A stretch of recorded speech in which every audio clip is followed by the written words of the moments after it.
Hello and welcome back to episode 19 of Heroic Stats, an Any Heroics podcast.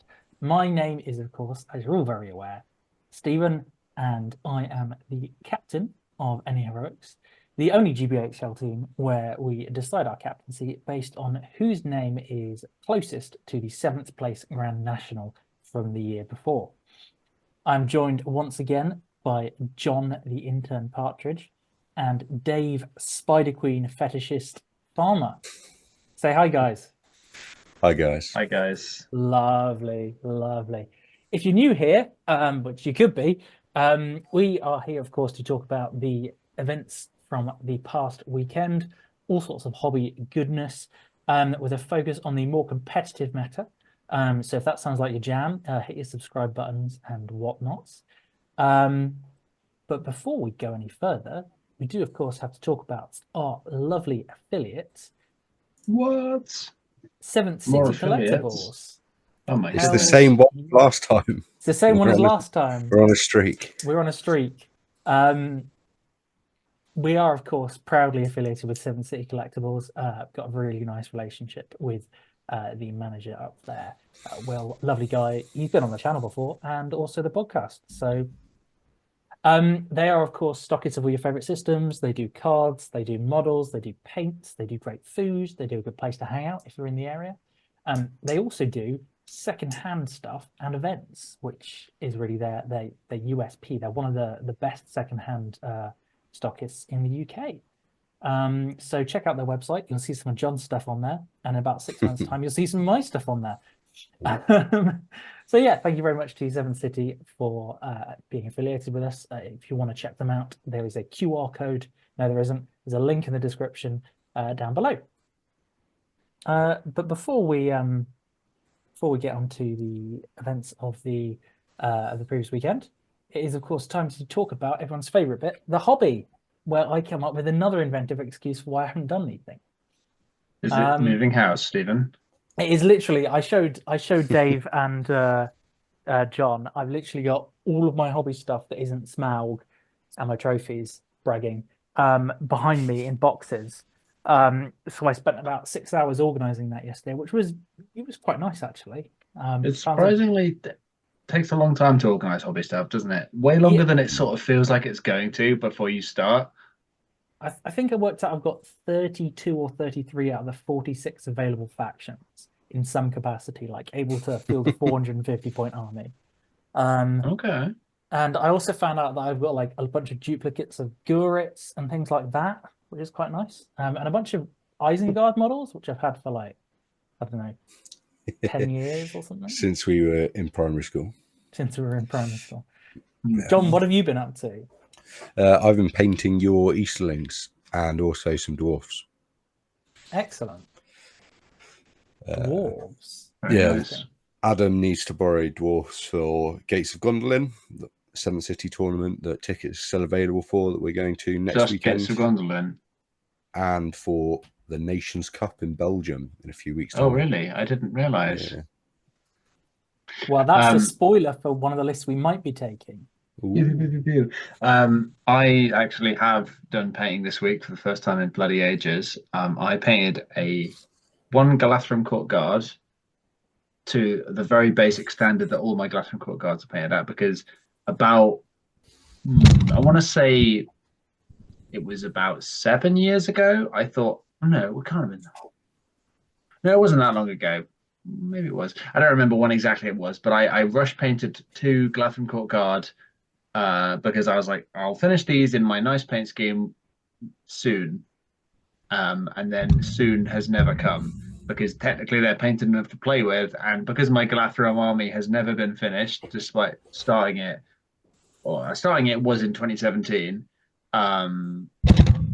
It's still, so I added a third one 3 or 4 years ago, and I just added a 4th one to painted standards. So that's one less model I have to borrow when I want to use Galathrym Court Guard. And I also painted some axes, which is a mysterious and oblique spoiler for something that I'm working on. Very exciting. So moving on from that, yeah, events of the past weekend. first tournament we're covering. I was at this one. It was the Dark Lord Rises at GBHL 90, held at Darkfire Cafe in St Albans. Myself and 22 other players battled it out at 600 points across 4 games. We did veto format. Most Sporting was won by the very affable Luke Hilder, friend of the pod. Big fan of him. And He's on my team for the GBHL. Big up Luke Hilder. I hope he listens, although I suspect he doesn't. He is allegedly the best Gilgalad player in the league. Well, he's the most international Gilgalad player in the league. I'll give him that. Came second at the Polish Team Championships with myself, Ali King, and Jakub Krokmal, and did an excellent job piloting what many consider to be a garbage list. One of the most competitive events in the world. So, good job, Luke. Well, luckily, Stephen, you can go international with Gilgalad at the upcoming Nations Cup. We haven't put them in any of our lists, unfortunately, so I can't. Spoilers. On a very slight tangent, if you are at the Nations Cup, come say hi. I'll probably look roughly the same. That is an order, by the way. Or a shave. If you are at the Nations Cup and you hear this, you must come and say hi. Yes. That's a command. I am commanding you on a 6. Yeah, I was going to say, I rolled a 6 and you can't resist because you're out of will. So, I'm not sure we really need to chat too much about the best painted for this one. Although I would say shout out. It was some converted Arnor. It looks nice. Yeah, let's some move really on to nice. third place. Mr. John Partridge. I love Who's that? I reckon that might be the secret identity of one of our commenters, potentially. My favourite thing about this army is the fact that the stripes on one guy's shield goes the wrong way.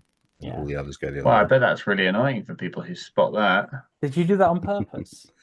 We'll say yes. Okay. Also, shout out Oliver Adkins, the one who did the results, because he's just sent those results over to me about half an hour ago. So thanks, Oliver. Lovely. So they'll be online and on the GBHL by the time you listen to this. Sure. Well, let's look at the people who are going to be getting good points from that event. Better than myself. I did go undefeated with my Arnor, but I went 2 wins and 2 draws. More like our draw. Oh, yeah, that's kind of the problem with Arnor, especially in veto, because you end up in the milquetoast middle of the road scenarios that Arnor just sit I'm sure down. We won't see any Arnor in the podium because John was the best Arnor player at the event. So moving to third place, Mr. Dan Garside taking Dave's favourite barn door. He's got Mordor Serpent Horde, 600 points, Witch King, 3 Might, 15 Will, 3 Fate, Crown of Morgul and a horse, 7 Nuns, 7 Morannon with Shield and Spear, 1 Tracker and a Warg. He's got Kardouche with 5 Nuns, 4 Morannons with Shield Spear, 3 more Trackers, and then Suladan and 2 Serpent Riders. Firstly, shout out Dan Garside, lovely guy. Got a lot of time for him. Dan was one of my draws. Yeah, my opinion is that Kardouche doesn't really add very much to this list. Also, the Witch King's slightly too expensive. He's put a lot of beans into the Witch King's pudding. Yeah. I think I would drop a will point and a fate point at least. Yeah. Or possibly 2 will points depending on your personal flavor. You do that and you turn Kardouche into like Gorbag. I think Gorbag is probably the most points efficient of the 60-point lads. You've got March already from Suladan. You get 2 extra might points. You get another 5/5/3 attack potentially sometimes fighter who can work as a great might caddy. And all you're really losing is Fury for half your army that doesn't need it because it's the back line. And yeah, I mean that gets you an extra 10 points you can spend on lads as well. So if you want to just throw down 2 additional trackers, you totally can. Yeah, I mean that's how I would do it. I like trackers, and 6 of them is better than 4. Well, 5 at the one. That's how I would do it. Obviously, this isn't bad. Like it does the work, and Kardouche does have a little source, like lots of extra additional access to will, and it allows the Witch King to be quite free with his will, because if you really need to use him as a shadow pawn, you can. But for me, I think getting up to 35 models at 600, that's pretty nasty. Like it won't like heavy shooting, like crossbows or what have you, but it does have, the D6. So if you're against anything else, In fact, actually, I think what I would do is swap Cardiff for Gorbag, drop 2 stats off the Witch King, and then get another Morannon in. Maybe, yeah, I think that would be how I'd do it. Put it Yeah, up to a Morannon 34 in models. to sit behind Gorbag. Or just, I mean, there's one more Black Num than there is Morannon already, so that works for me. But yeah, I mean, like, this is fine. I just, I don't see that Cardiff adds loads and loads. Having said that, I mean, Flame Burst on 3+, very, very one diceable. It's good for, I guess at 600 maybe there's just not enough stuff to protect your little backside things that you can target them with your Flame Burst. You can pop it on mounted heroes who then have to resist because otherwise their horse is getting toasted, and the Witch King then gets more ability to mess with them with his extra will points. I think it's a fine list. I think I'd quite like that. At the very least, I'd drop a will point and throw another tracker in there for an additional break point. But I think it's nice. Yeah. Solid list, 8.5 out of 10. Our second place list was... Oh, you've done it again. Oh, no. Even I forgot about it that time. Second place was Henry Britton. Henry, Lovely the man chap. who has attended the most GBHL events in the year so far by like a really strong margin. Lovely gentleman. He did a charity live stream last year as well. A lot of time for this man. Nice to see him doing well. Henry has bought... Oh, go ahead, Dave. Yeah, I was going to say this is more along the lines of the 600-point meta we found ourselves talking about back in February. But we've got the Master of Lake Town leading 15 Lake Towners with a third split. Guard with no upgrades, Guard with Spear and Bow. Then he's got Bard with Armor and Horse, Sigrid and Tilda, 4 Lake Town with Bow, 7 with Spear, and then Alfred leading 6 with Spear, 6 with Bow, and then Braga leading 5 with nothing, 5 with Spear, and 2 with Bow. That is, I assume those are maxed out bows. Yeah, 18 bows out of 18 bows plus Bard. 17 guys with Bow plus Bard. I mean, that's going to outshoot most things. 56 models. He's not gone for any allies, but in Veto, you're not going to run into contest.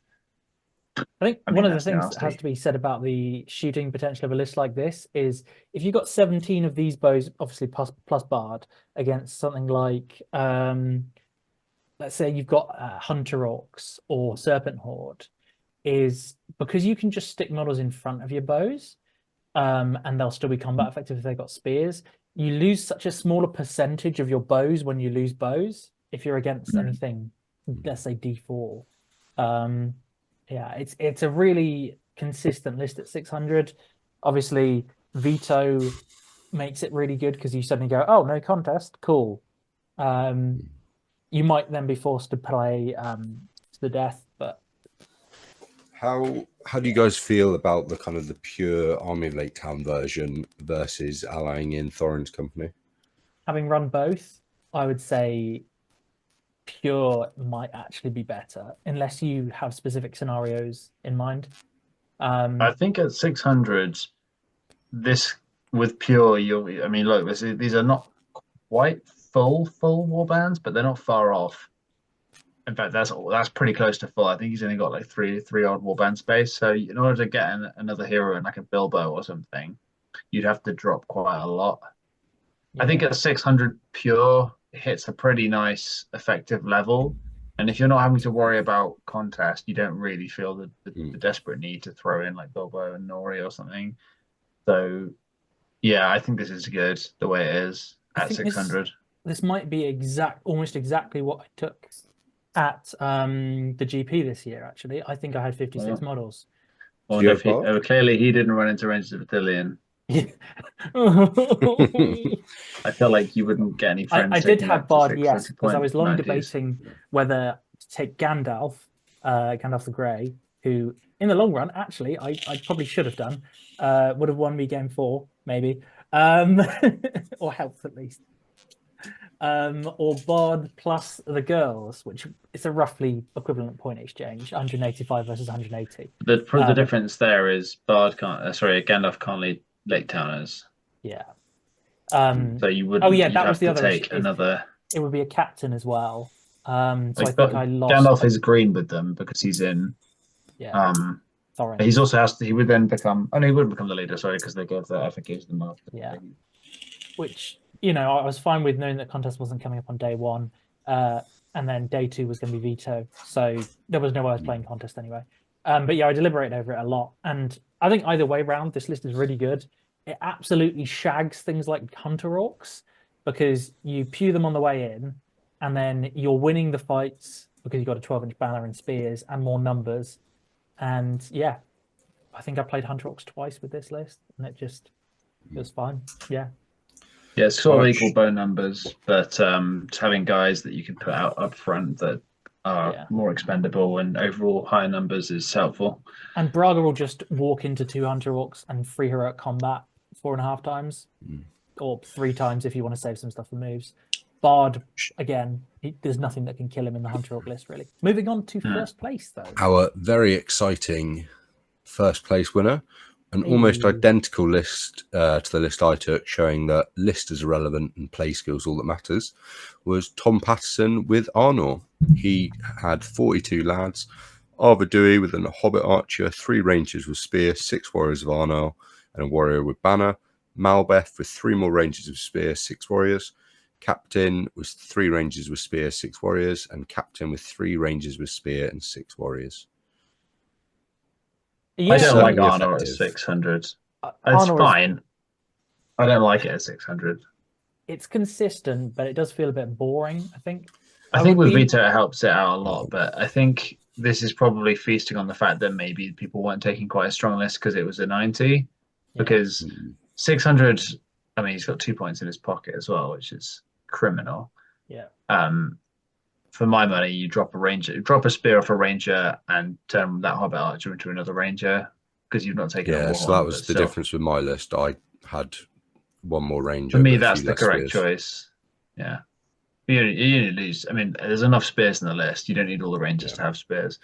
You definitely miss out on the sweet spots. Kind of 550, you get the 3 heroes and max warband. 650, exactly. You get kind of close 650, you can throw in more guys. Like 650 is so much nicer because it's just you just add guys, and then 700 you can have the warhorn and stuff. Or you can really confusingly max out boys if you want. If you want 54 guys, you can do that. Yeah, like this is fine, but it's not like this is kind of relying on rolling good on your fights and your to wound and your Malbeth saves, which is again that's Arnor in a nutshell. But I'll actually be really interested to see how the new Av changes its sweet spots, because it's probably going to make 600 nicer because you can not have the second captain and you can just go kind of cav heavy potentially, and that might actually end up being quite nice. I'm not sure yet though. It would depend, but you wouldn't lose that many boys and you could get some more exciting troops. I found in the 2 games I drew, one was against Dan Garside, whose list we looked at, and another was Richard Spencer, who took pure Mordor. I think he had 17 Morannons, 17 Black Nuns, and we just the lines just met and grinded. They were winning more fights, and but the game just never went anywhere. I didn't have any sort of kind of penetration with the Arnor, and I didn't quite have enough numbers to overwhelm. That's the problem at 600. Yeah, whereas at those 550 numbers, or the 650 breakpoints, you have those extra numbers. So overwhelm. You relative to what your competition will have. That's it for me really, because 2 captains plus Arvidui can do work, but they'll also have the Witch King and Gorbag or whatever, or maybe Suladan, stuff like that. 5 strength 4, 3 attack guys are fairly plentiful, and that's exactly the combo that hurts Arnor a lot. Like the Mouth of Sauron does a lot of work in Arnor. Lots of commonly used some medium-sized heroes go really well into Arnor, which means that they can usually equalize the killing power from your captains. And if they happen to have transfixes, they can turn off Malbeth and all that stuff. I think the best value I got out of the captains was just roadblocks, like the D7, even those strength 4, fight 5 heroes. A lot of the time they're tying on fight. They need 6s to put wounds on them. Like if you can avoid them getting trapped, then they're pretty Gucci. Yeah, hope for one of those fun fights where you manage to trap a Witch King with one, because that's a very nice little setup. Because Witch Kings can die very easily to Captain Tabano or Arvadui potentially. Actually, I don't know. Does Arvadui have the Hatred Angmar thing, or is it only the captains? I'd have to consult with our. I'm not actually sure about that, but yeah, he does have it. I remember reading. Oh, there you go. Cool. Lovely. All right, let's move on. Well done to Tom Patterson. Let's look at our second tournament of the weekend. It was the Battle of Bywater, another 90 held at Acme Games in Llandudno, famous for hosting last year's one-day 100 that lots of the tryhards, myself and Dave included, trekked up to. The TO was Matthew Hill. Can't miss it. They had 26 players playing 3 games at 900 points. Ignore that. I haven't clicked. I clicked the wrong slide. There we go. Maybe we'll change that in editing, but we'll probably just leave it in. Most sporting was Kalman. Is it Kalman Eriksson? Is that his Kalman Steals Right is his name? Yeah. Lovely guy. He also almost definitely took his last alliance, which is gloriously painted. So, yeah, shout out Kalman. Big fan. Yeah. But so I saw some pictures of Kalman's army. You're right. It was his traditional last alliance that we always know looks stunning. But he was just pipped to the best painted post by Andre Platt, who took this very cool Thorin's Company on Pony's army. So you can see a few more pictures there. He's got all the company. I think these look like conversions rather than, I know there are some 3D prints flowing about, but these look, I think these are conversions. They are. Yeah, that's definitely the glowing, one of the foot glowing poses. Yeah. Yeah, it's always 3D prints are nice, but it's always nice when you see the conversions rather than just straight prints. Yeah. Do you have any more photos? We've got that photo.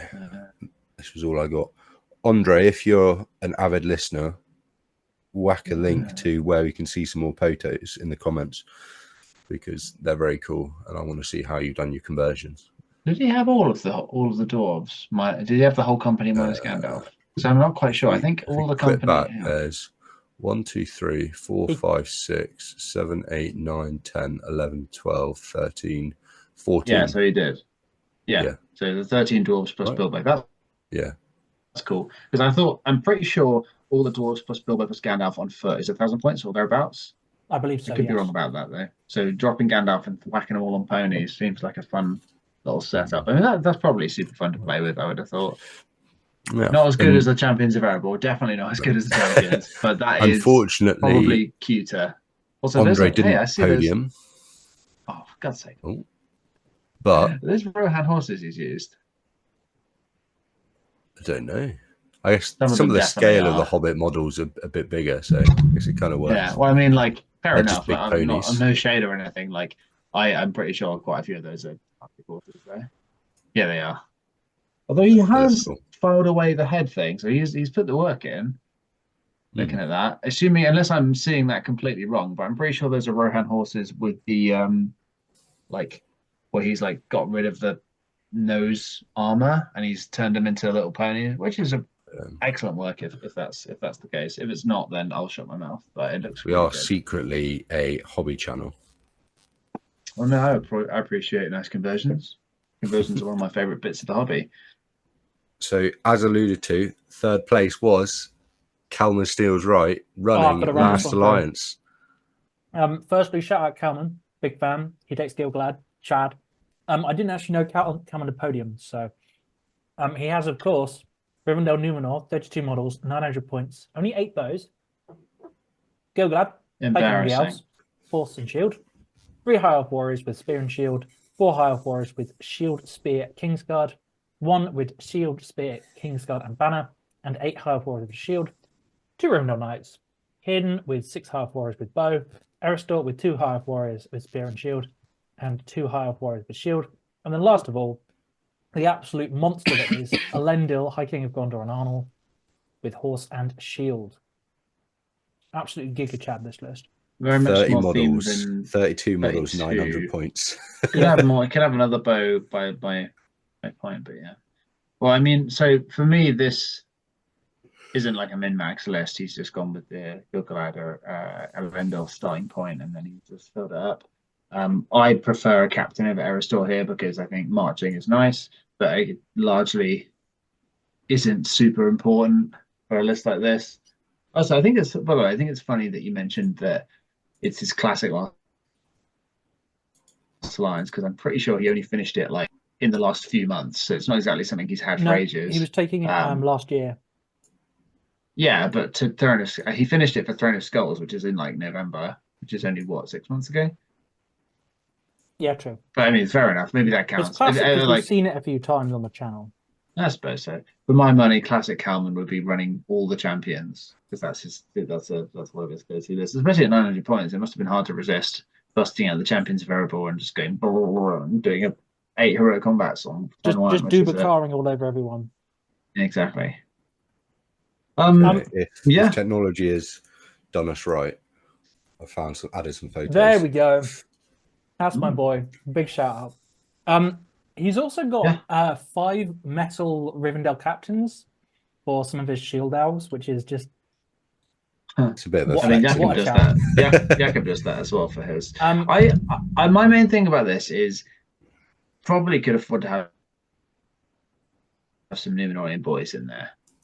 The strength 4 actually helps the line quite a lot. Like those Spear and Shield elves, you can make some of them into Numenorians just to get a bit of strength 4 into your line, and then that would give you the points you need to make that into a captain on horse with a lance, which would also be killier than Eristor. Is my personal feeling. I'd drop Eristor, controversial decision, and just fill out with Numenorian warriors personally. You could do that, yeah. I think this is more like this is what he has and how he likes to build it, rather than a competitive list, though. And that's the best thing about Kalman, is he takes lists like this and he does well with it, because it's not a good list. He also his Gilgalad conversion, you can just see on the left of your screen. It's the new Rivendell, the new Elrond model. There we go. Converted up, which is just give him a little wreath crown. Yeah, it's very nice looking. Right, we slowly are becoming more and more of a hobby podcast, which definitely suits my talents more than gaming. Let's have a look at second place. It was David Bumble Gooseberry, bringing Corsairs of Umbar and the Serpent Horde. 900 points, of course, 60 models, 13 bow. He's got Dalamir, 8 Reavers with axes, 1 Reaver, and 9 Corsairs with spear and shield. Delgamar with 13 Arbalesters, a Bowsun, so 2 identical Bowsun warbands, both with 6 Reavers with axes and 6 Reavers with shield and spear. And finally, he's got Suladan the Serpent Lord as a green ally, 1 dropped in. I'm sure for fluff. Finally, a good list. After all this garbage, we finally got an actually good list to look at. This is hot shit. I love Reavers. Yeah, I mean, this is great. He hasn't even maxed out his crossbows, which is really funny. I feel like he should, but also I love that he didn't as well. This is fantastic. It will hilariously just get shot off the board by anything with half decent shooting, because most of that is D3. Details, Dave, but still, it's a lot of fun. Like you're like, I mean, he came second, so he's clearly done well with it. But Reavers are hilarious. Like, you can just go absolutely bananas with them, and it's got a deceptively large amount of throwing weapons. I think that's got 21 throwing daggers. No, sorry, 23 throwing daggers. Oh, plus Dalamir, so 24. I'm not sure if Delgamar has them, but either way, that's a crap ton of throwing daggers on top of the 13 crossbows. I guess if you're against something big shooting, you just hide behind your crossbow D6 lads and just hope that they shoot some stuff. They come in and then you just go wah wah wah wah wah, throw in there. This is actually reminded me of a wacky 1,000-point list I tested that my good friend Jakob came up with, which was Dragon Emperor behind Corsair Reavers. Yeah. Which is great fun. And I think at 1,000 points it got up to 50 models. I played against Jordan with it once. It was just excellent fun. But I think Reavers are never going to be top tier competitive, but they are great fun, because they are, if you let them go crazy, which you can do at any time, they charge the nearest model, and then they're 2 attacks, fight 4 models with I mean, you shrink 4 with the axes. You might as well pierce because they're only D3, and then suddenly if you trap the enemy, you get +2 to wound, which is very fun if you have to kill something like a ringwraith on a fell beach and they don't roll a 6. You're like, ooh, I get double strikes. So now every one of these Reavers now has 4 attacks, wounding on 4s against a D8 model. It's like woo, woo, woo, woo, and then they die really quick. But I mean, another underrated fact about this list is it has 60 models, which is a lot. Yeah, even at 900 points, 60 models is a lot. I mean, if this was playing against Kalman, I mean, Kalman's list he's got a couple of big lads, but it's like you literally doubling him in numbers. And as soon as one throwing dagger takes out each of the heroes' horses, you're having a sad time. Exactly, but I mean, like, it's you don't even if the heroes perform perfectly and do everything they need to do, you still just kill his whole army probably. Are Reavers fearless? They are when they charge. So if they do the go berserk charge, they don't have to take. They're fearless for that. Yeah, they do. Gotcha. Weirdly, they're not fearless the rest of the time, which is a bit strange. But there you go. They're courage 4, so they're not bad for evil. But yeah, love Reavers. I would love to play more of them. I only have I have 10, maybe 12 converted Reavers with axes from the bad old days. If you don't know, Reavers with axes used to be the absolute hot potatoes. 5/5, disgusting. 5/5 and piercing strike was just D3 strength, so you could get strength 6 5/5 models for 10 points each. Balanced. Anyway, also they had armor back then for some reason. Anyway, that's not really relevant here. Good job, David. Great name, great list. Love it. Maybe max out the crossbows. Let's look at our final winning list from the second 90 of the weekend. Mr. Jake Rawson took his favourite love affair, Don't Tell Caliborn, Erebor Reclaimed, and Lothlorien. He's got Thorin with Orcrist and Goat leading. Did that tickle you, Dave? No, I was just thinking. I thought of something I was going to say, which is that if we were basing it on combos you see in game, Caliborn might be the most, shall we say, unlucky husband, just because Galadriel gets played with a lot of different Cabbalas in this game, and almost never with Caliborn. Maybe he's into it. Yeah, we can't judge. So. Maybe Caliborn loves it. Caliborn's just in the corner peeking out. Anyway, let's talk about that. We'll edit that out. Yeah, so we won't. Jake took Erebor Reclaimed and Lothlorien, 45 models, 15 bows. He's got Thorin, King Under the Mountain with Orcrist and Wargoat, 9 Iron Hills Dwarfs, 9 Iron Hills with crossbows and spears, and 1 Goat Rider. He's brought Biffa, Champion of Erebor, 5 Iron Hills Dwarfs, 1 Iron Hills Dwarf with a spear, 4 dwarfs with crossbow and spear, 1 dwarf with crossbow, spear, and banner. And then from Lothlorien, he's got Galadriel, 1 sentinel, 4 guard of the Galadriel court, 4 Galadriel warriors with bow and spear, 7 warriors with spear and shield, 1 warrior with banner, shield, and spear, so double banner in the list, 1 knight with shield and elf bow. What do we think of this one? So I was wondering how, because this is an expanded version of his finale list /800 Nations Cup contender list, and I was wondering how he managed to expand the list up to 900 while only adding 5 models. I see there's the Wargoat, so I really like the Wargoats because the potential for knockdown on infantry heroes and stuff is just actually really, really underrated. Like just charging 2 guys and maybe knocking them prone, and then you can peel them off with other models if you want. Like Goat Riders are actually excellent good value. They're very heavy cavalry, and there's not very many strength 4 lance cav that isn't heroes in the game. I think it's basically just them and camels. And yeah, fantastic. Both of those have great rules, by the way, as well. But yeah, he's added a few dwarves. It's the second banner that does it, and he's also beefed up the elves in the warband. Like there's a few more Gathram court, and then there's no wood elves. Yeah, which is a good choice. Well, I think you don't want to have. Yeah, there's no weak points here. He's got a few more crossbows, a few more dwarves. It's a good list. Yeah, he's gone up to what, eight crossbows, up from 4, I think, in his 800 Yeah, I mean, list. there's 14 bows there. It's an additional 4. The Galadriel basically means that you're going to be out shooting basically anything that doesn't have Blinding Light and Legolas. And dwarves are hard. Saving the points on the fact that he's not taking spears on the dwarves, which is demanding that you do these 3D prints or converted models, which I think he has the 3D prints, which I think are quite good. They look basically interchangeable with regular unhinged dwarves. In fact, it's so interchangeable that the Goms Gamers podcast thought that they were conversions, and I was getting lots of props for my converted unhinged dwarves, and I'm like, this is 3D prints. They just happen to look very sort of copyright infringy. Mine are all converted because I'm a hobbyist. They're not painted yet, because you got a massive second-hand army for way too cheap as well. Was it from Seventh City? If you want second-hand armies for cheap, go to Seventh City. Or alternatively, make your friends fall out of love with the hobby, and then they'll give you their stuff. Just go on and on about how unhappy you are with the hobby, and they're like, "Oh yeah, me too."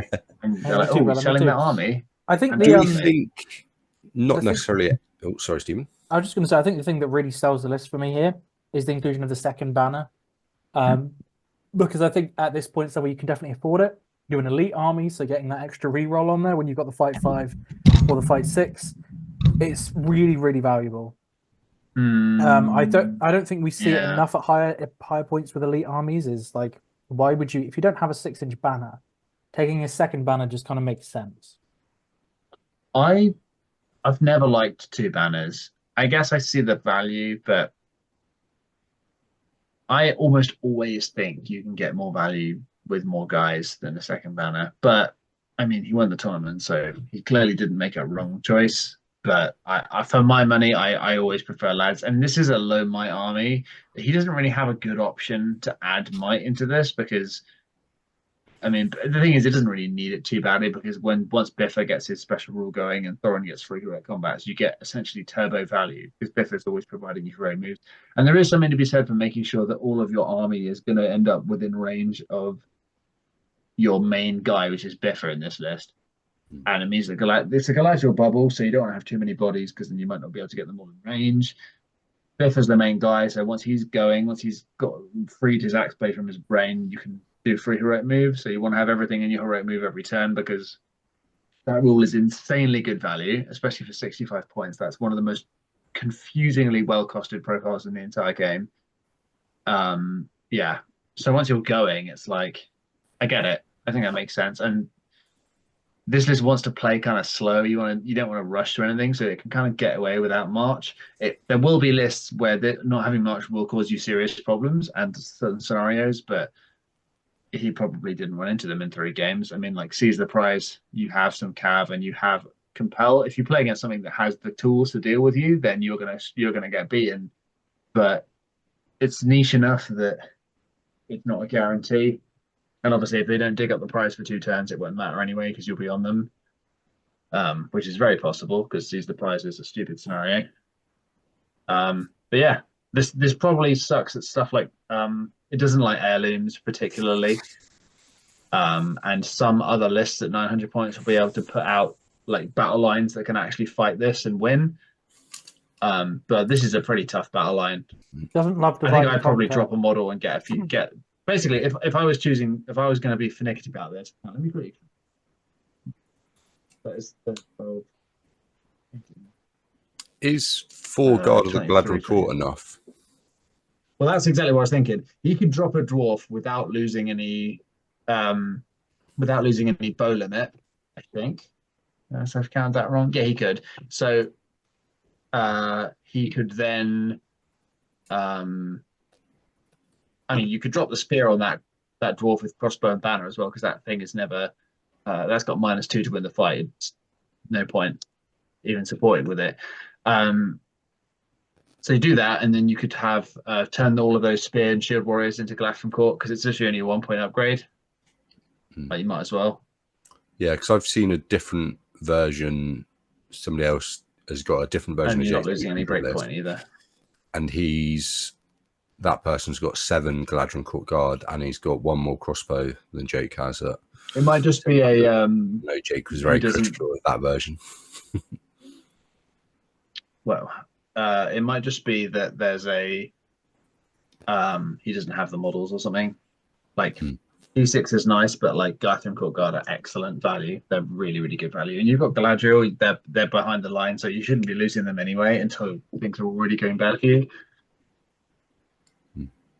Yeah, I don't like the double banner thing, but I see the value of it. Cool. Well, let's have a look at Spooky Galadriel. Ah! No, sorry, skip her.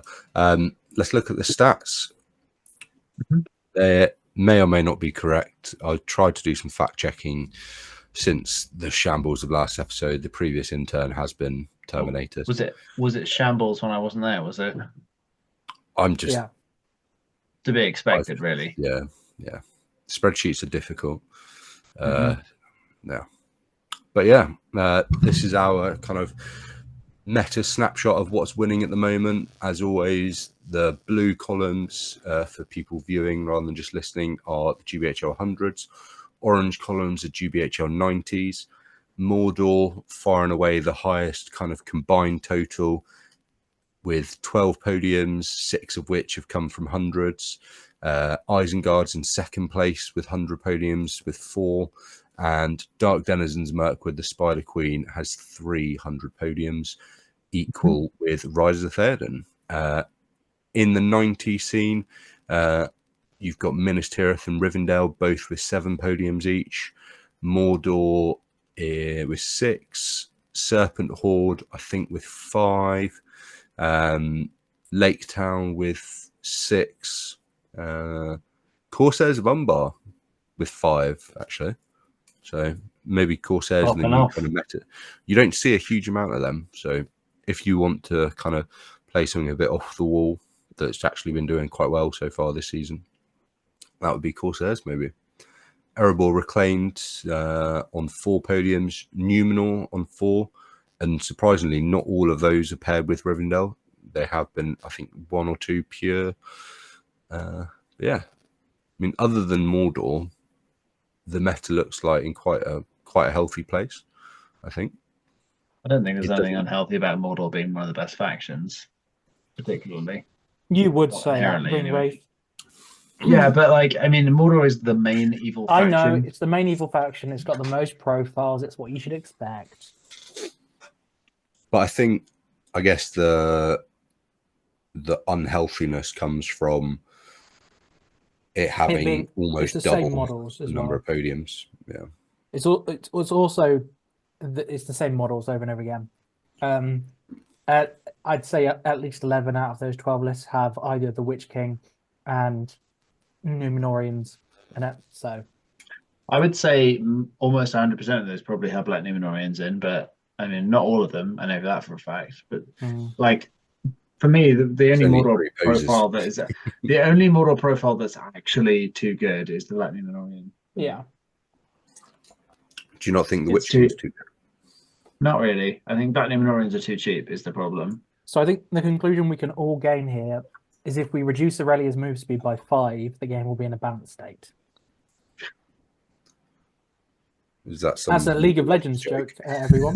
Whoa. You guys listening, if you don't understand that, you're probably too cool. Don't worry about it. Throw it in the chat if you love nerfing Aurelia's movement speed by 5. What a great reference. Well, hey. Was that an effective nerf or was it not an effective nerf? Yeah, it's an effective nerf. It was an effective nerf. Movement speed is always an effective nerf in that game. It's very deceptively important. Would Black Numbers be balanced at a 5-inch move speed? No, not for 9 points. They need to go up in points. They need to be 10, realistically, at least. I don't really know if that's enough, but give them the feral Uruk-hai treatment. Give them 15 points. Give them 3 wounds each. If a Black Num goes up to 10 points, you took 12 in your Masters list, or did you take 11?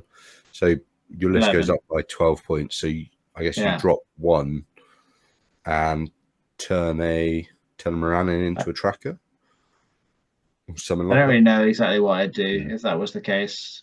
But that would drop the list's effectiveness quite a bit because the numbers come down quite a lot. In that, going from 38 to 36 is a big drop. That's 700. I'd probably build the list differently, I think. Yeah, and I think we've seen that even at the higher optimal points, Barndor isn't unbeatable. More the Spider Queen isn't unbeatable. It's very strong, but yeah. There are One thing I want to ask about this is, do you think there's anything missing here? Anything that should be on there that isn't? Oh, that was my next question, Dave. You took it right out of my mouth. Slow, John, slow. That's the synergy. Yeah, we've had a few higher points, kind of hundreds now. And we haven't really seen any sort of elf combos really sprinkled in. Rivendell hasn't had any hundreds. Has Lothlorien had any? Not The according thing to that my jumps out to stats, me but the most right now is the fact that I don't think the Fellowship is in there. Yeah, which means there are no Legolas drops, Aragorn drops, Boromir drops. Yeah. Yeah. Which Boromir There's no- used to be there's no- a couple of years ago really popular. It's just like Well, it's here's because his March at girlfriend 6 got nights. nerfed. The Lady of The Light. reason Boromir isn't everywhere is because Lady of Light got nerfed from a Valor to a Fortitude. Because Boromir of Gondor Ugh. plus Lady of Light is an extremely effective combo. It's 230 points, and you get 9 might, 2 fight 6 strikers. You cover Boromir's main weaknesses. You know, it's just a great combo. But because she got nerfed into a Fortitude, she can't be dropped in like that. because you So see a that lot would- of that ring would races cover about as any- well. Yeah, and that's the other thing. But that is the reason why ring rates are dominant. Because Lady of Light isn't everywhere anymore. When Lady of Light was everywhere, you couldn't afford to take ring rates and just expect to win. Because if you run into like 2 or 3 Ladies of Light in a tournament, you're stuck. Because that makes it really hard to do stuff. Because they're fortifying all their own heroes and then they're banishing you. So the real answer is to unnerf Vanquishers of the I think Necromancer Legendary Legion. Vanquish of the Necromancer is a problem. Significant problem. In my Oh, it's opinion. my favourite Not in terms of a problem of competitive viability, but that list is just so wildly out of whack when it was brought out. It's like, are you crazy? What the hell was that? Anyway, Anything else you think is missing? So the Fellowship's a good pickup. We haven't really seen any elves type drops do well at 100. elves haven't really done as well as they should have done yet. I think Lothlorien will be on there before year's end in terms of hundreds. Yeah. What I dwarfs? think- Do we have any dwarfs in there? Erebor Khazad-dûm. Reclaimed, I expect to see in there. There aren't like Kingdom of Khazad-dûm is on there. That's probably not going to be a heavy presence. Erebor hasn't had any hundreds. It's had a few 90s. Erebor Reclaimed is the one I would expect to push this up. Yeah. What I want to know is, are you tracking the difference between Moria Dwarves and Kingdom of Khazad-dûm and also the 2 different variants of Erebor Reclaimed as well as Iron Hills? Because they're all different lists. You should do that, although it won't matter until another one gets a scores a podium. That sounds like it's above my pay grade, Dave. No, it's not above Moving your pay grade. swiftly on from my statistical inadequacies, everyone's favourite section, viewer comments. So the only JP1 asked, this is in reference to Dave being absent last week. I reckon Dave is in Cornwall. He seems like someone who'd enjoy that place. Not too far. Not too far. I don't think we can really accept that as a comment. We should probably ban him. Saying that someone's from Cornwall is a horrible insult. Does the only JP1 have experience of being in Cornwall, perhaps? I hope. What a mystery. Certainly hope not. The Golems gamers say another Golems game is any heroic collab in the books. Sunglass emoji, love heart emoji. Not sure which channel this is. This is Elliot Schillinglaw controlling this, I presume. But that's been referenced to Ash being on the podcast last week, correct? Yes. Excellent. I can't claim to have watched it. He also got to have a little monologue about Witch King Sully. So yeah, normally he gets rudely shut down. Maybe I should watch it. The Golems Gamers podcast. Is it a positive or a negative rant? Oh no, Ash was really good on it. Yeah. That doesn't explain what my question there. It was a good rant. He explained why he enjoys the list, and what he thinks is good about it. Adam Paul 677 says lovely of the Golems Gamers. That makes sense. Yeah. Oh yeah. Adam says lovely review. I love pits as much as I love terrain. Yeah, it's definitely Adam Sirens. Makes sense. I faced 4 lists with Terror Walls, and that Warhorn with the Hunter Orc captains enabled me to punch holes such that the Hunter Orcs could stream through. The meta is indeed tough for pits. I had to get lucky in my games, which I did against Sam and Patrick. I recommend the list for anyone looking to have a good time, but once you break, not a long time. Thanks for I commenting. enjoyed the list when I used it. It's all nice. with Spotify enjoy it, It's so nice when thank people you. confess their armpit fetishes like straight off the bat. The Like part of the I intro. do Well done. I do think it's putting a lot of eggs into the Azog basket, but I actually think at higher points it has surprising amounts of legs. You get like 50 models at 800 roughly, more than that, and that's with a banner and a horn. Like it's quite a lot. I mean, it's impressive. I really like Pits of Dogwood. I'm working on a Pits of Dogwood paint scheme. I have been for, I mean, I've got the paint scheme. I'm working on the actual doing of the painting, and I have been for since the end of 2022.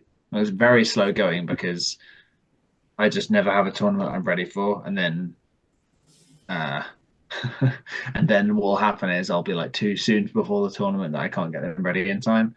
I have played them. I did borrow them from Jakob, and I got a second with them, so it was pretty good fun. I definitely want to play them again, though. They're surprisingly great fun. So it's my favorite way of playing Hunter Orcs, I think. I think it's a really good list.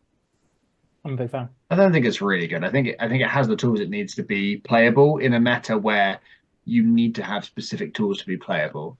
Like it's got great troops. It has access to some pretty cool stuff. Like Azog is great. Basically, the only mark against Azog is the fact that he can't take the armor, which is like that's unfortunate. But it gives him some counterplay, some pretty obvious counterplay, and it makes it vulnerable to flubbing. And then the Siege Priority, Resistance to Magic is just a great choice to add to it. And yeah, the Siege Priority is completely unique, and in my opinion, that's the best thing to do with Legendary Legions. You've got to create something that's not just buffs; it's unique. That's why I love the Assault on Lothlorien, because it is unique. It creates a different kind of play of the game, and that's important. That's what Legendary Legions should do, and I think Assault on Lothlorien and Pits of Dogwood are great examples of it.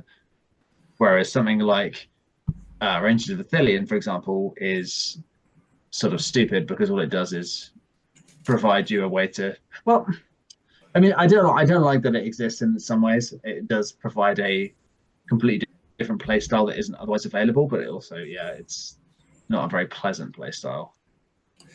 I think my favorite thing about I want to say something about Pits. My favorite thing about Pits is if you're playing against a competitive player who knows how to use it and you've never played against it, you are going to have a sad time because the priority thing is just with Azog. It's punishing.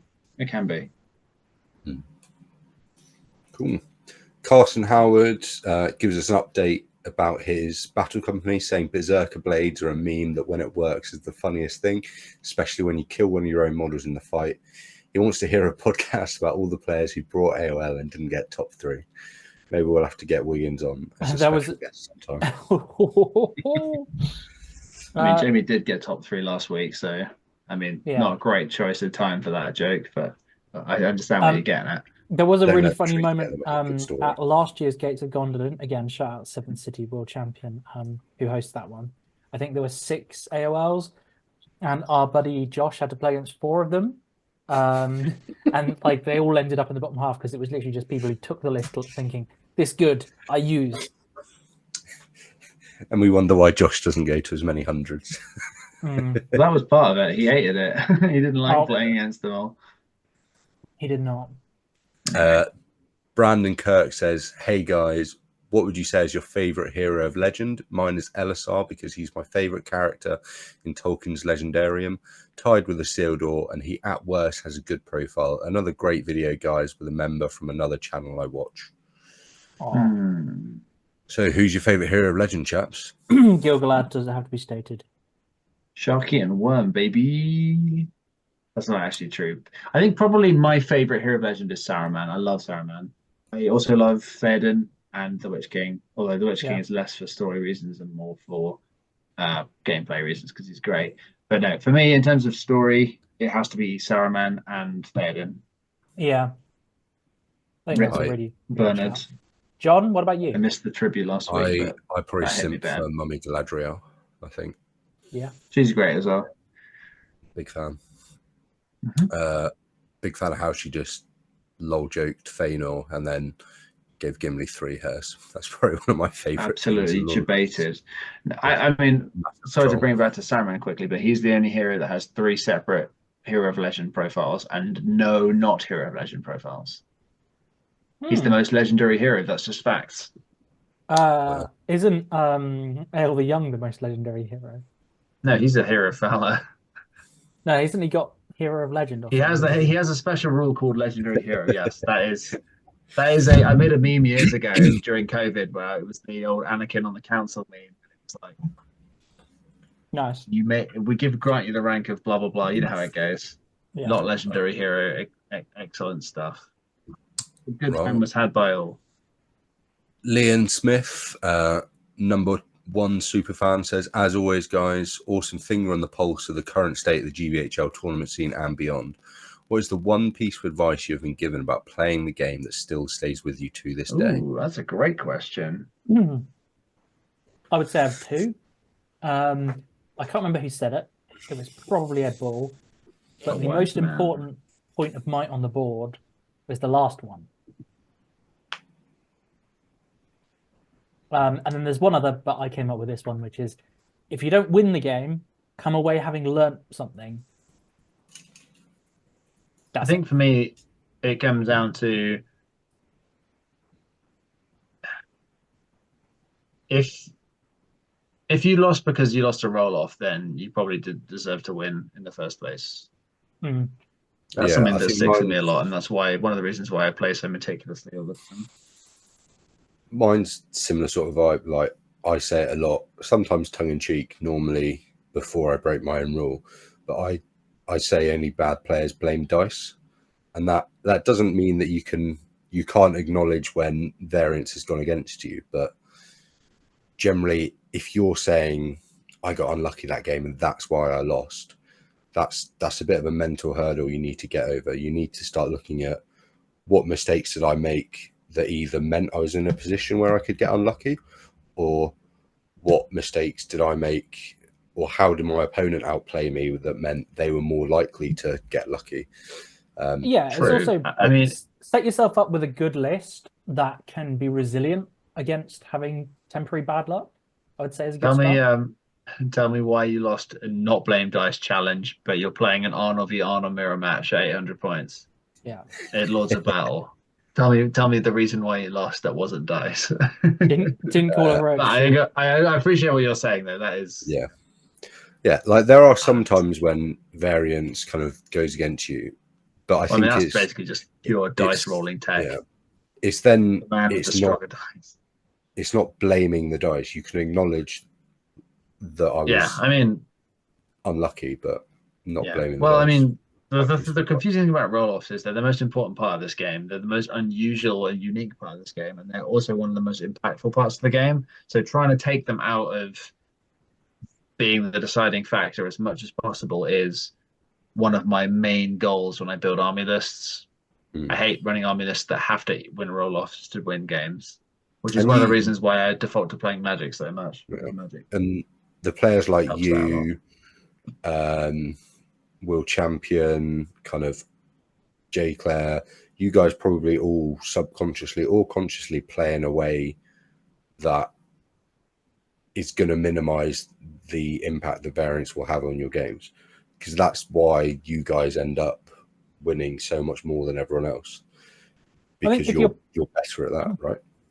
That's playing in a way that means you have to win a roll-off to win the game. Unless you're losing the game and it's like a last-ditch attempt, you might have to look at yourself and go, okay, well, was I planning on winning this game in the first place if it's all going to come down to a 50-50? Yeah, I mean, you got to analyze when, sometimes you will win games because of 50-50s. In fact, it will happen a lot. But you need to work out whether or not the 50-50 was the only reason you won. And if it was that because you didn't deserve to win, or was it because you were unlucky, or is it because you made a mistake? Figuring out where the mistakes you made were and trying not to make them again is the important part of the game. But remember, only bad players blame dice. Yeah. Moving on. Fortunately, I'm a bad player, so I'll do what I want. Yeah, I've started doing it more and more as I get more and more salty. Robert Stevens says, I'm up for a podcast talking about how each faction works and tactics. We have actually recorded 2 of these podcasts. The 2 hosts who you see least on here currently own those audio files. So we've got a podcast series called Why I Love X Faction, not X Factor. And not to smack talk Josh or Elliot, because they're both very busy with their personal lives, and I respect that, and I love them. They're my brothers. But we do have a Why I Love Minas Tirith and Why I Love Rohan. Someday Someday they will be released. Yeah, I mean, there's more to it. Obviously, my problem with that is I don't tend to play single factions all that much. But I mean, like, it's the same thing, really. I think we can go into it. We get bits of it when we talk about different lists through the episodes and talk about the construction of them. Yeah, like, we'll dip into this. You should listen to every episode. Yeah, listen to every episode, bro. It Simply listen depends on what your goal is, Robert. Like, if your goal is to have, I have this faction and I want to play this faction as best I can, those types of videos are really useful. But if you're thinking, I want to kind of go to tournaments and do as well as I can, getting an overview of kind of the meta, seeing what is winning and what's doing well, can often be more useful, because it gives you a bit of a wider scope of information. So that's what we're trying to do. There are really good resources. When I was learning the game, there was a blog that I found. It's maybe a little bit old now, but it's called, I think, Tell Me a Tale. Yeah. And they've got kind of breakdowns of every single faction. It's text rather than a video, but they're really, really good for intros and stuff. And I found them really useful when I was getting started in the game. Stuart McLean, our other #1 super fan, says, if one was to create a new match play guide to bring some novelty to the meta, what scenarios are getting dropped and what new ones would you want to add? I mean, that's 2 questions, but I can throw out some names that need dropping or modifying. And only Heirlooms is getting binned. Command the Battlefield needs changing. Seize the Prize needs changing. Contest needs some small modifications. I actually really like Contest, but I acknowledge it needs changing. For my money, you don't need. What do you think? Basically, your Assassination or Fog of War needs to get binned off. I think realistically, Assassination doesn't add a whole lot. I like Assassination personally, but also I acknowledge that it's a bit of a. Storm the Camp needs to get modified, or just rolled into retrieval as one scenario, because they're essentially the same. So that frees up 4 or so scenarios that need modifying. What I would say is, my biggest pet peeve with the match play guide is actually the pools, because I don't actually think what they've done is the thing that, like, they've tried to group them into kinds of gameplay to ensure you get variety, but I actually don't think that's a good idea. I think the better idea might be to try and keep. This is going to sound weird, but the scenarios that are more random need to be contained to a single pool rather than spread out. So I think having Maelstrom as a pool doesn't make sense.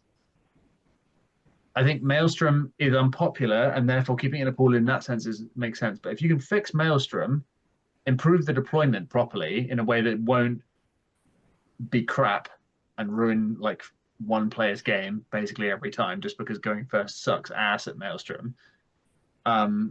If you can fix that properly, they don't all have to be in one pool. So you can say, like, right, we're going to have a few scenarios that have a bit more randomness, but we're going to put them in a single pool so they don't come up all the time. Because I think the pools as they are now, you can, like, the fact that there's shit ones in every pool is a bit of an issue.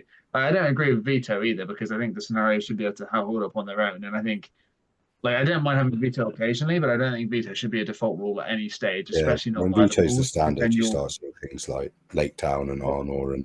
When veto's the standard, you basically stop playing half the scenarios ever, and that sucks. And then you might as well not have them. Like, Maelstrom needs fixing in some way. I think there's a few suggestions. I kind of liked what Ali did at his City of Kings, where he modified the table so you don't get punished so badly for rolling badly, but also yeah, I wasn't a huge fan of that. I personally would prefer to see some sort of alternating. But I think for me, the main thing I want to see is put the first turn in its own deployment phase. Don't make it part of the first turn, because if you're playing some sort of Magic v Magic matchup, whoever goes second has such a massive advantage. You essentially get a free round of spellcasting without any recompense, or you get such an advantage of shooting. It should just be you have a deployment phase, you maybe alternate, but it doesn't have to alternate necessarily. You deploy bit by bit, and then you play the game after that. Don't make it part of the first turn, because the fact that you can interact with, essentially get unreturnable interactions with your opposition, is just so nasty. And it makes the fact that first priority role becomes extremely punishing. But as a result of that, you need to fix it. That's my big pet peeve. I say get rid of anything. Camp and Sea Surprise is shit. Get rid of anything that relies on that roll off. So I'm agreed with you there. So that's the Seize the Prize contest. I mean, I'm currently on a streak of going first. It's a Maelstrom. I think it's 7 games at tournaments now. I've had to go first at Maelstrom, which is whoa. Don't blame bad dice, because that would make you a bad player. no bueno. But like, that's the thing. You've basically forced into a position where you have to deploy extremely conservatively every single time as a result of that. And it's just Dave over here looking like when the rolling is so punishing, even when the person who goes second rolls like ass, they're not going to get immediately punished as a result, because you had to deploy so conservatively and probably had to spend a bunch of might to bring your army on safely. So yeah, it's just a bad deployment system. Like, the core of it is okay. I don't mind coming on different parts of the board, but alternating for me makes sense, and doing it in a way that doesn't just allow the person to go second to smash up some spells. And yes, I am mad that my Spider Queen's Rule got sapped immediately in different Maelstrom games as a result of that. But like, that shouldn't be so easy, you know? Our next comment from Goals Crypty says, I already started building up 3D prints for an Armor army, which will also be an Arnor army. It's a bit of a tongue twister. Will also be a good ally for Khazad-dûm with the Knights. What do you think would be the one change that could skyrocket Khazad-dûm to the top of the meta? Either a change to the Khazad list itself or to any other list. Make every warrior have 2 attacks. There you go. Just make Iron Guard cost 8 points. That'd do it. Yeah. Hunter Orcs, but D6 and fight 4, and with throwing axes and courage 4. Make Durin 5 points, but movement 160. You're like, that's an obvious change. Realistically, if we're talking about realistic changes, there isn't one other than giving them access to it. The thing is, dwarves with spears aren't the top of the meta, so that wouldn't even do it. Like, you look at Erebor Reclaimed, that's not top of the meta. It does well in certain circumstances.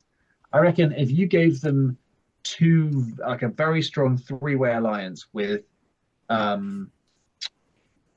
don't know, say Lothlorien and say they got a strong 3-way alliance with Rivendell and the White Council, for example. That still wouldn't put them at the top of the meta, but they'd be very playable if they were like that. So you get your Rivendell army bonus, you get your D7 up front, you get Galadriel Lady of Light spliced in for flavor. That would be good. Yeah. That's all anybody wants. Bring back Galadriel. Cheeky Saruman. Or Saruman, yeah. Yeah. I mean, that wouldn't, like I said, that wouldn't make them great because their profiles are too expensive. I think you can't give them spears because that takes away from the identity of the list, which is it's the dwarf list without spears. Yes, I'm targeting Marden here. You could do something like give them a dwarf drum. Like that. I've been thinking about that for a long time. Like, I think the fact that no good army gets a drummer is kind of weird, and I think dwarves are the obvious target for a good side list to get them.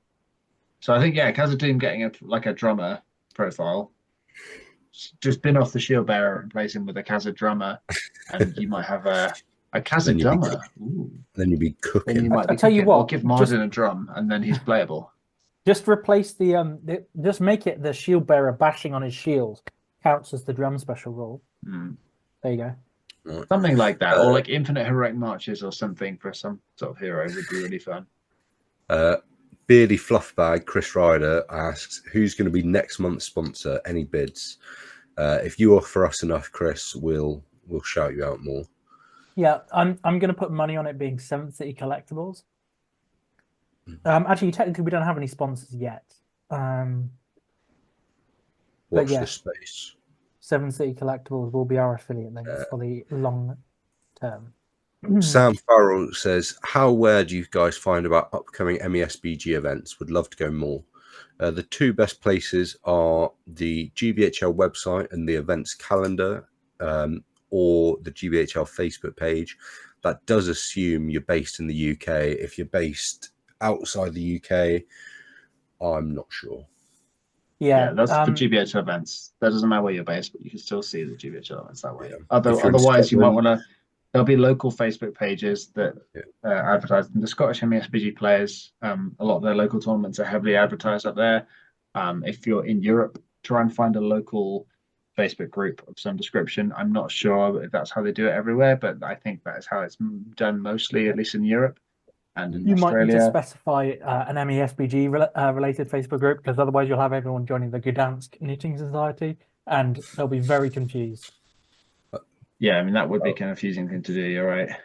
But yeah, the GBHL calendar also has Facebook links to the events on most of the tickable ones. Yeah, when they do have events, when the event has been created, they're supposed to add a link so you can find it that way, which is handy. I sometimes find events that way, although I have to admit it doesn't always happen.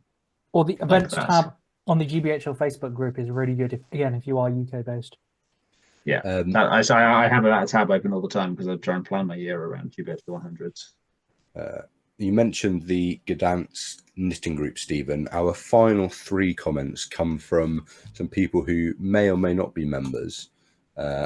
Martin gives us some scathing criticism about not having any Polish people on the pod. He says, hi guys, very nice discussion. However, if you talk about Polish Championship, I think it would be a nice idea to invite someone who play there, isn't it? I think that would be a very nice and interesting addition. For example, some backstage information about organisation. How do we do that on a football First League stadium? Or a story about only 1 minute of a game, or maybe 1-2 more lucky dice thrown decided that Hobbit and Rangers list didn't win the tournament. Big surprise, huh? There are a lot more stories about our National League. We could tell you more about it next time if you would like to. And then there's some in-joking between Rassi Jelen and Martin. And if the Brits reviewed Martin's list, we'd still think that they were playing for fun and theme, which would have been quite fun. Okay, so clearly in his last comment, he's saying, knowing how competitive and strong is our league, I don't think anyone can be like that, because we know that the Polish league is probably the weakest of all the European leagues.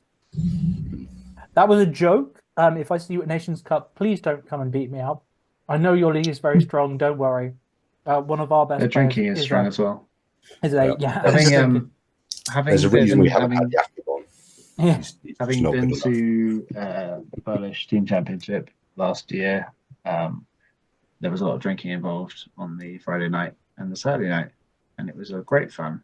But I didn't fancy trying to go drink for drink with any Poles because there was a lot of vodka involved, and I don't do well with vodka. Yeah, I didn't fancy dying. No, I had too much to do. But yeah, great stuff. I'd be down for that. I think that would be excellent. I think our main problem there is we probably have to defer to Jakub on terms of figuring out who to invite. But I mean, I'd be down for it. I'd love to get some representatives from other metas on so I can shit talk them face to face. That would be fun. To be fair, the Polish meta was quite similar to ours, so I'm sure we'd have lots to agree on. Yeah, I think our meta is maturing into something more representative of the Polish. Yellow alliances. Maybe post TNC. If after the Nations Cup, if Poland win, we'll get somebody Polish on. If we have there we go. What about my ex-employer, Piotr? Well, you say your ex-girlfriend. Does he play MESPG? I don't think so. Then no, he can't. How embarrassing for him. Right. That brings us to the end of the pod. We successfully alienated another nation. So Which we have one? left to do Poland, I assume. No, we were nice to Poland. Don't be silly. I don't know. Jakub might send me another message. He probably will. I don't think you did that name correctly. Martin. Yeah, that one. It's probably Marcin, wasn't it? Marching band. Thank you everyone for coming to like, comment, share, subscribe. Come support your Hobbit hobby. Remember to go check out Seven City Collectibles. The link in the description to sell all your old stuff, buy all your new Play your stuff. 40k, play SPG. Yeah, sell your 40k, buy SBG, do what John did. And remember to come back to the next one. Down below, let me know which country I should mildly insult next, and then hurriedly backpedal on on that poor country. Chitter chitter. Stay chittery, San Diego. Chitter, chitter, chitter, chitter. Chitter, chitter, chitter, chitter. I love it in my